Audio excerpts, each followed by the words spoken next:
Hello. Hello. Hello. Hello, my name is Matthew West, and I'm the host of this podcast. It's called the Matthew West Podcast. I really hope you like it. Hello, his name is Matthew West, and he's the host of this podcast. It's called the Matthew West Podcast. He really hopes you like it. I really hope you like it. What's going on, guys? Welcome to another episode of the Matthew West Podcast. I'm your host, Matthew West, and as always, I really hope you like it. Thank you for joining me. That theme song never gets old, does it? Okay, maybe it's a little old. I'll think about refreshing it, but in the meantime, I'm glad you're here. I'm coming to you from Nashville, Tennessee, my studio here, the Story House. The sun is shining through. It's a beautiful day, and I'm super excited for today's episode. This guest is doing incredible things for the kingdom, and he has a powerful story to tell. So get ready for this. But first, I got to tell you, I know you're going to be mad at me. I know you're going to say, Matthew, it's way too early to be thinking about Christmas. How dare you? I want to tell you first, it was not my idea. It was not my fault. My publishing company came to me and they said, Matthew, thank you for writing your new Christmas book, Come Home for Christmas. We're so excited about it. The world needs this book right now. We would like to release it in September. And I thought to myself, that seems a little early. I love all things Christmas all year round. But I just wonder if people, a lot of times there's outrage when I release a Christmas song, too early for people's liking. Some people have a very harsh, nothing before Thanksgiving, whatever. People are looking for reasons to be offended nowadays, even about Christmas. Am I right? So you might be out there. You might be one of those people that says, no, don't come at me with anything holiday until after I've had my pumpkin spice latte. And if that's for you, you can tune out for these next couple seconds. But if it's not, if you're open, if your heart is open to the magic and the wonder of Christmas, even in September, then let me tell you something. Come Home for Christmas is alive and well, and it's available for you to get wherever you buy books, Amazon.com. And if you're mad and you don't want to buy the book right now, then I want to encourage you to go to another website. Now, this is for all the haters out there who say, bah humbug, until December. I want you right now to go to a website. Well, after you listen to the podcast, go to a website, don'tbuybook.com. That's right, DONTBUYBOOK, don'tbuybook.com. It's a real place. Go there. And you'll receive further instructions about how not to buy Come Home for Christmas. Of course, it's a trick. It's a trap. When you go to don'tbuybook.com, it's going to be a link to buy my book. Merry Christmas to one and all. Lots of exciting things are happening. We are counting down the days until the release of my brand new album, Don't Stop Praying. We're also counting down the days. By the way, that comes out October 4th. We're also counting down the days until the launch of the Don't Stop Praying Fall Tour. I can't wait. And before the tour even begins, I'm going to be celebrating the release of the album with my good friends at KSBJ in Houston, Texas, one night only. I'm doing an album release celebration party and concert. It's going to be awesome. So if you live in the Houston area or if you want to make a road trip, come and hang out with me. I'm going to be sharing the songs and the heart behind them. We got a lot of exciting things planned. And tour tickets are going pretty fast. Still some tickets available, some VIP passes, but not many. So go to MatthewWest.com. Find out how you can get your tickets and come and hang out with me this fall. All right, let's dive into today's show. I'm excited about today's guest. He's another Matt. I'm Matt. I go by Matthew. He goes by Matt. His name's Matt Potter, and he's incredible. He's a genius. He started an incredible resource called Pray.com, but how he got to that point is going to blow you away and bring you closer to Jesus. So let's go to the Story House with the creator of Pray.com, my friend, Matt Potter. Matt, thank you so much for joining me. Two Matts on a podcast, man. It doesn't get any better than this. Does anybody ever call you Matthew, or do you like to go by Matt? Matt or Matthew doesn't matter to me. I'll respond to both. Really? Okay. But when you were a kid, were you in trouble if mom called you Matthew? Matthew, I was in trouble. Then, mom and dad always add the middle name and last name when you're in trouble, right? So is that something I feel like that's like a thing that all parents just instinctively do at some point. I don't know what that is, but I don't know what it is either. Also counting to 3, right? You know? Yes, So- yes. Okay, so when you were growing up, did anybody ever go with Maddie? Because I was Maddie in high school sports and stuff like that. The coaches would call me Maddie. What's your take on Really? that? No. Maybe different because I was in SoCal, but everybody went by last names out here. So, you know, when you were playing sports, it was always Potter, Potterman, you know, all sorts of. Because my last name's Potter, but yeah. Nice. Well, Matt Potter is here on the podcast today. Welcome to the show. I like to say welcome to the Story House because even though we're virtual today, this studio where I'm coming to you from is called the Story House. And it's a very special place where I write all my songs. It's where I record the podcast and where we dive into the power of story and most importantly, the story that God's writing through each and every one of our lives. And I've gotten to know your story a little bit. You and I got to meet in person. I want to say at Red Rocks was the first time Yep. I shook your hand. We were doing a concert at Red Rocks. I got to meet you backstage. And then we got to have a conversation, and I got to hear more of your story and how Pray.com was born. And I was inspired by it. And so as I've been releasing this music that is themed on the topic, encouraging people, don't stop praying, I've also wanted just to help point people to incredible resources that are out there. I'm sure everybody already knows about Pray.com, but for those few who've been living under a rock, the rest of them are going to find out today, not only about what Pray.com offers in their daily walk with the Lord, but to me, the heart behind it and the why of how Matt Potter wound up launching Pray.com. So can we talk about you're a kid growing up in Southern California and your initial dreams and idea of what success equaled in life? Can we start there with what your first aim in life was? Absolutely. So I'll actually take it back even a little bit further to a 15-year-old girl who's walking down the street in Washington State crying and praying because she's on her way to an abortion clinic because she's 15 and she's pregnant. And on her way to that clinic, she popped into a church because she was feeling guilty and ashamed, right? And she wanted to talk to the pastor about the biggest decision she was going to make in her life up to that point. And when she talked to the pastor ended up calling a buddy of his who planted a 20-person church in Los Angeles. And the pastor in Los Angeles said, you know, it's Providence. You just called me about this girl. I've been counseling this Christian couple. They're married and they've been trying to have children for 10 years and couldn't. I want you to go back in there and ask that girl if she'd be willing to give her baby up for adoption. So Matt, I was the baby the girl brought into the church. And I got adopted because of these two pastors that were friends. And my adopted dad, because he got me from the church, was so inspired by the pastor that, you know, he got his son from the church that he ended up becoming the head elder of this little 20-person church and helping the pastor grow it to a 15,000-person mega church and one of the largest churches in Los Angeles. So That's I kind of grew up in church. And, you know, with my pastor being like a second dad to me. And I was an introverted kid growing up. I liked to, build computers in my garage. Was very introverted. My dad was really good at sports. My brother, who isn't adopted, was really good at sports. And I was the kid like building robots in the garage by myself. What is it about California and computers in garages? Like what? I don't know. It's just the perfect place. But that was you. Like that's where you gravitated. You were just passionate about tech early. Yeah, I was passionate about learning how things worked and taking things apart and putting them back together, and very, very early on in my childhood. So I did all sorts of things. I probably made my parents super frustrated because the phone would be apart and in pieces everywhere. I wanted to learn how it worked and all sorts, the fax machine, all this stuff. So, but finally I kind of got into software, and in high school, I got the unique opportunity. My friend was a voice actor. His dad was a voice actor, and invited me out to Silicon Valley. And so I went up there to a new company called Pixar.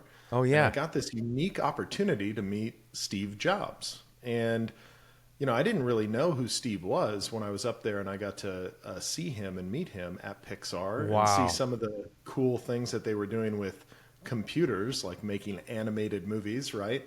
And yeah, when I went home, I felt super inspired and I started looking into Steve Jobs' story and I learned that he was adopted. And I was like, I'm not weird. There's computer guys that are adopted. And so I started following Steve's life. And I went to Boise State University, and my senior year of college, Steve Jobs got up on stage and launched the App Store on the iPhone. Wow. And I called my mom and dad, I'll never forget it, and they were super upset, Matt. But I called them and I said, you know what? I'm going to drop out of school and I am going to get into apps. It's going to be a big thing. And my mom and dad weren't too excited about that, but dropped out of college, started a company, roped my college roommate into that company, and we built a white label version, so like a skinned version of Zillow, Trulia, or Redfin Yeah. back in the day. And we realized that real estate companies weren't going to build their own apps, and there should be a company that builds apps for real estate companies. And so I built that company over 10 years. I racked up a bunch of credit card debt, did our round of financing from Visa and MasterCard. And, 10 years into that company, it ended up doing really well. And I built over 8,000 apps in the App Store for all the major real estate companies in the United States. So Say that one more time. 8,000 apps 8,000 for all the major real estate companies. Unbelievable. Yeah, it was super fun. We're building apps for Coldwell Banker, Century 21, Sotheby's. All at the Keller ripe old Williams. age of what, Matt? Let's see. I started at 19, 20 years old. So, yeah, it's kind of been my entire life, apps right now. Just dove in, and God was pushing me in that direction since I was a little kid. So Homestack was doing really well. Everything was, working great. Customers were super happy, but you know what? I was coming to work every day, Matthew, just feeling empty inside. I hit Really? my goals. I reached this weird point in my life where I didn't have to work anymore if I didn't want to, and I didn't know what to do with myself. And, reached out to some friends and they said, Matt, shut up, go buy a fancy Italian sports car. Like, don't talk to me. Yeah, you got a good life. What are you complaining about? Yeah. Yeah, why are you complaining? But I just felt like I lost my purpose. I felt like I wasn't on track with God's plan for my life. And so called my pastor, asked him how I could help and give back. And he said, Matt, we're opening a new campus in Santa Monica for the veterans. Why don't you help me open the campus, like be the campus pastor? And I was like, I'm an introverted tech entrepreneur who didn't go to seminary. That sounds terrifying. That's amazing. And I couldn't believe that he asked me to do that because it's like complete opposite of my personality type. And so, I just said, I don't know, that scares me. And he said, well, pray about it. Just pray about it. I said, okay. So I prayed about it. The very next day, I was at a coffee shop in my hometown here, and my good buddy walks through the door, and we played on rival high school football teams. He started his first company the same time I started mine, and his name's Steve Gattina. And Steve walked through the door, and he didn't look great. He just looked like he had been through a tough time. And I asked Steve to sit down and grab a cup of coffee with me. And what I didn't know, Matthew, is Steve became the 29-year-old CEO of the world's largest aerial production company. And so they had 40 aircraft, helicopters, planes, and jets. They would film all the major motion pictures, so like Jurassic World, Transformers. I don't know if you have an Apple TV, but all the Apple TV backgrounds, they did all those. And Steve experienced a tragedy in his life when he was working, doing that company. His co-founder died making a movie in Colombia called American Made with Tom Cruise. And in the filming of the movie, Steve's business partner died tragically in a plane crash. And, they were just taking the plane back to the hangar on a routine trip after flying with Tom Cruise all day. And it was super tough. Steve didn't know what to do. And so he was listening to like Tony Robbins and Deepak Chopra. Like, Steve grew up to a single Jewish mom on welfare. He didn't grow up going to church or listening to Christian music, And so a former Navy SEAL that worked at the company with Steve said, "Hey, boss, I've dealt with leadership when people have died. What are you doing for yourself?" And Steve didn't have a good answer. And so the Navy SEAL shared him an audio sermon from a pastor in Texas, and it changed Steve's life, and he became a Christian. Wow. And he actually wanted to build the ESPN for Christians. He's like, why don't we have the digital destination for Christians? That must be why I didn't know about this. Like, because there's no digital destination. Like, if I want to go sports, I go to ESPN. If I want kids content, Yeah. I go to Disney. Right, Like, right. why is there no digital destination for Christians? So he called a buddy of his in India who had built some e-commerce apps, flew him out to California, and was meeting him at this coffee shop. And when I ran into Steve, the guy just told him that he couldn't build what he wanted him to build. And God's providence, right? Like, I just talked to my pastor the night before. Yeah. Everything's going great. I'm looking for something new, something bigger to give back. Steve tells me, pray.com, the digital destination for Christians. And so I stepped down as CEO of my company the next Wow. day. Steve and I linked up, and we have two other incredible co-founders. And we went up to Silicon Valley, and because of Steve and I's backgrounds, we raised like $37 million to start Pray.com. Amazing. And it's just been incredible. That was 8 years ago. Fast forward to today, we've got 2.5 billion listening minutes, which for you math nerds out there is like 1,700 years of content consumption. which is Unbelievable. mind-boggling to think about. People have shared the gospel and the content in the app 152 million times. Wow. And so it's just been a remarkable journey, and God's had his hand on the company and on us from the very beginning. And you never had to be the introvert turned pastor, assistant pastor at that church, right? That's right. That's right. That is incredible. Say that one more time. It was 1,700. What was it? 1,700 years? 1,700 years of content consumption. Yeah. Unbelievable. It's and wild. People say there is no God, but it's like, who else can orchestrate the journey that you just shared about your life story, and then connecting with Steve in that way, and even using grief, and using an adoption story, and using unique giftings, and a kid in a garage who wants to take things. I mean, it's just the intricacies of that orchestrated story, and those stories colliding for that moment, and you guys meeting and starting Pray.com. It's like, just that right there. It's like, who could say there is no God? That's amazing. I agree. It's been Talk an about- incredible journey. Talk about the feeling of fulfillment that comes, because your eyes light up when you talk about the amount of hours of consumed information and content from Pray.com, and how much it's been shared. And I mean, and you're full of life when you're telling me those statistics. And when you were telling me about the success of the other companies, I mean, there's a marked difference. Like, you're just, you're like, hey, this was really successful. You could have had the fancy sports car. You didn't have to work again. But just talk about the difference of feeling when Pray.com launched, and now 8 years later with all that it's done. What does fulfillment feel like now, getting to taste of being a part of something that my friend Tom says, something that has eternality? Of course, that's just a fancy word for eternal value, eternal wealth, eternal purpose. Talk about the difference in that feeling that you get inside when you go to work every day now. So the only way I can describe it is with a story. And, very beginning, it's me and my three co-founders, Steve, Ryan, and Mike. We're literally in a broom closet in Santa Monica. It's like 6 by 9 feet.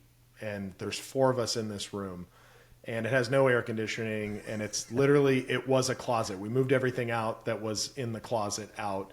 And we just had finished the first version of the app. And a woman named Mary was downloading the app, and for some reason, the login email was going to spam. She couldn't log into the app. And Mary was a woman who was going through stage 4 cancer for the second time. She had outlived all of her family members.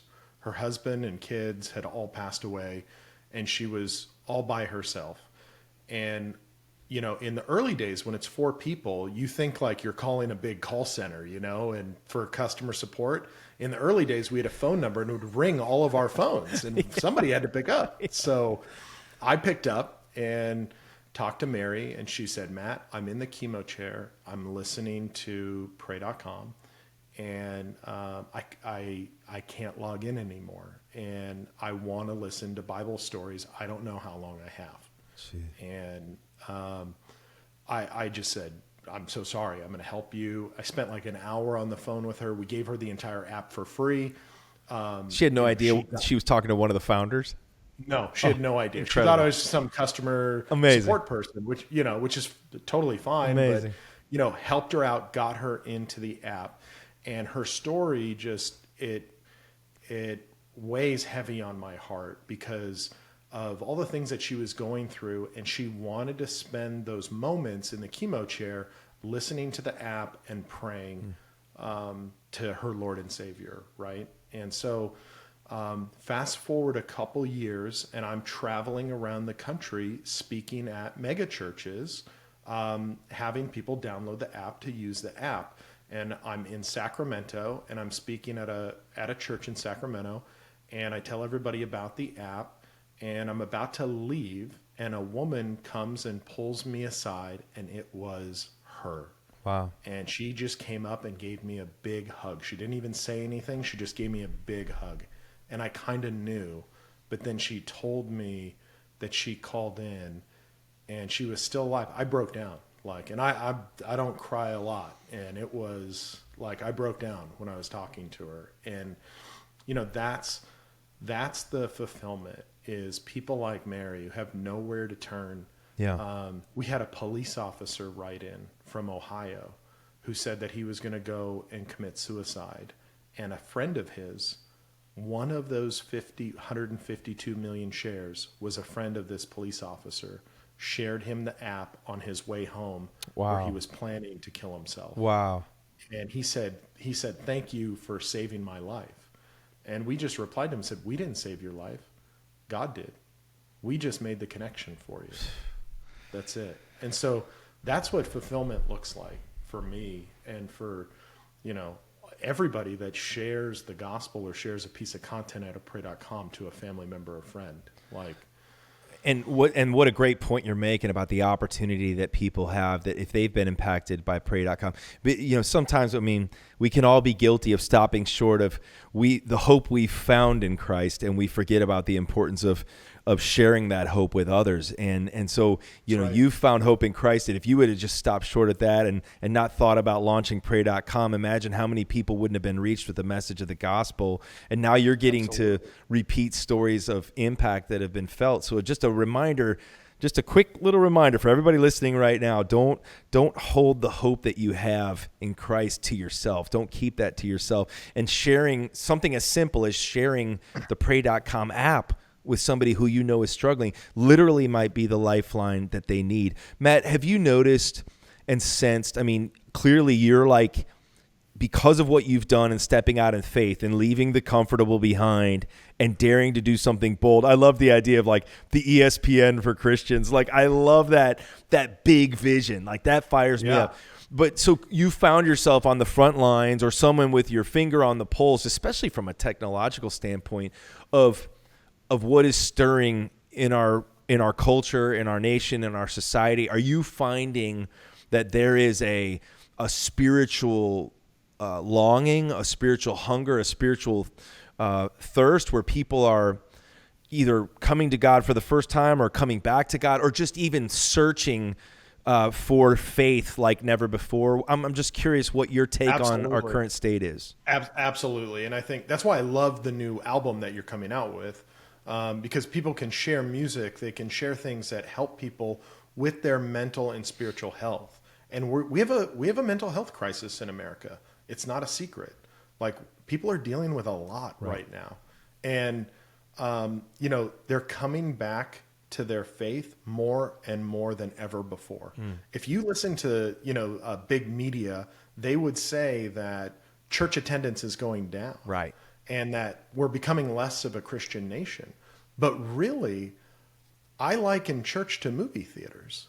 Movie theaters have less attendance. Are people watching less movies? No. So we started digging into Christian media consumption, and believe it or not, in the last 24 months, it's up 52%. Wow. So people are coming back more than ever before. They're just going here, and they're going to their phone, and they're opening their phone how many times a day, and that's where they're consuming the content. And so we got to go where people are at, because big tech is driving these values of comparison, of strife, of separating people, right? But like what you're doing with your music and with your album, and like what we're doing with apps, we can bring people together. We can point to heaven and say, look, Jesus is your Lord and Savior. And we can remind people to really dive into the Bible and dive into all of their favorite Bible stories and Christian music. That's incredible. I'm curious, you have so many great speakers, authors, influencers who are on pray.com. There's no shortage of powerful, literally daily content that people can be just, what we put into our minds and our hearts it's gonna affect, good or bad, our mental, our spiritual, our physical, our emotional health. And so you're giving no shortage of outlets. Give me something that when you think about like somebody going to pray.com for the first time or downloading the app, where do you go? Where do you hope they go first? Or what's something you'd say, oh, they got to check this out because this is brand new or whatever? So the very first thing that I would say, so two things. First thing is our daily prayer. It's one of the things that's shared the most in the app. So it's an awesome, like, calming image. We have incredible voice actors and actresses, and it's a Bible verse with a daily prayer every single day. Awesome. And people absolutely love the daily prayer. And it's real quick, 1 to 2 minutes. Yes. Get you started on your day right. And we help people develop that good daily habit of prayer through a streak system. And so we will help you keep track of how many days in a row that you're praying. That's good. And it's really, really cool. I mean, imagine if you just got up and every day for 30 days straight you prayed. Come on. How much different would your life be, right? So that's number one. Number two, something that we're doing that I think is really dynamic is called Pray Science. And you would never put those two together, but it's a department that we started within the company, and we've hired some PhD science researchers to prove the efficacy of prayer on your physical body. Wouldn't it make sense that if you pray and connect with your creator, the one that you're created in his image, that would affect your physical body? 100%. And so we just got published in 3 different scientific journals for our meditative prayer content series. And it helps people's mental health. It helps reduce anxiety, reduce stress, increase sleep. So it's been really cool to see. And you know what? People try to separate science and religion.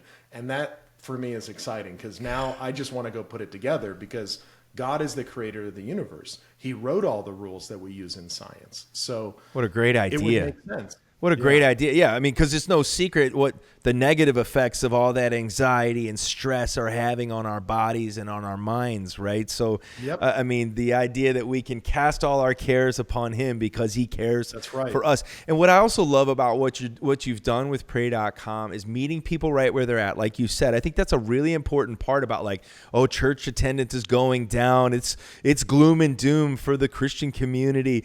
But you're exactly right. That analogy about the movie theater is spot on. And so for you to be creating pray.com and lowering the barrier for entry too, because I know a lot of times, even as a follower of Christ, I've been a Christian for a long time, Matt, and I know you have as well. And sometimes we can be guilty of, like, being so focused on, like, praying the perfect types of prayers, or we compartmentalize. Like if I don't have that dedicated, in other words, it's the opposite of a grace-driven existence. Even when it comes to spending time with God, I tend to beat myself up over my lack of quality quiet time as much as anything else I beat myself up over. We're always looking because the enemy knows that if he can get us to start punching ourselves, he can go focus on somebody else. You know what I mean? Totally. I always have that image of like, sometimes my spiritual life is like, like two boxers in a ring and then they ring the bell. Can you imagine if one fighter just started hitting himself? The other boxer, he declares victory and moves on. A lot of times that can be my spiritual life. And when it comes to my prayer, it can be like that. So just even like you said, that streak, that quick little 1 minute. And that's the other thing, Matt, is the opportunity to have pray.com join somebody in their spiritual journey and to help us to, like, I need to continue to grow in that understanding that God doesn't desire a one official quiet time with him every morning that is uninterrupted. What he desires is an ongoing conversation with his children. Like, you think about that. Right. I wouldn't be good if my daughter just talked to me once in the morning and I never got to talk to her the rest of the day. I want to check in with that kid. You know what I mean? And how much more does how much more does that's the definition of a true relationship. I'm checking in with my wife and my daughter throughout the day. And so that I love that old hymn. And he walks with me and he talks with me and he tells me I am his own. And so I feel like even as I've been a Christian for a long time, I'm still having to relearn that understanding of what a true friendship and relationship with Jesus looks like. It's not just that one, quiet time. And if you missed it, you're a horrible Christian, So I love the reminders you're giving today. Pray.com started 8 years ago and it has absolutely blown up. And it started with a kid who almost wasn't here.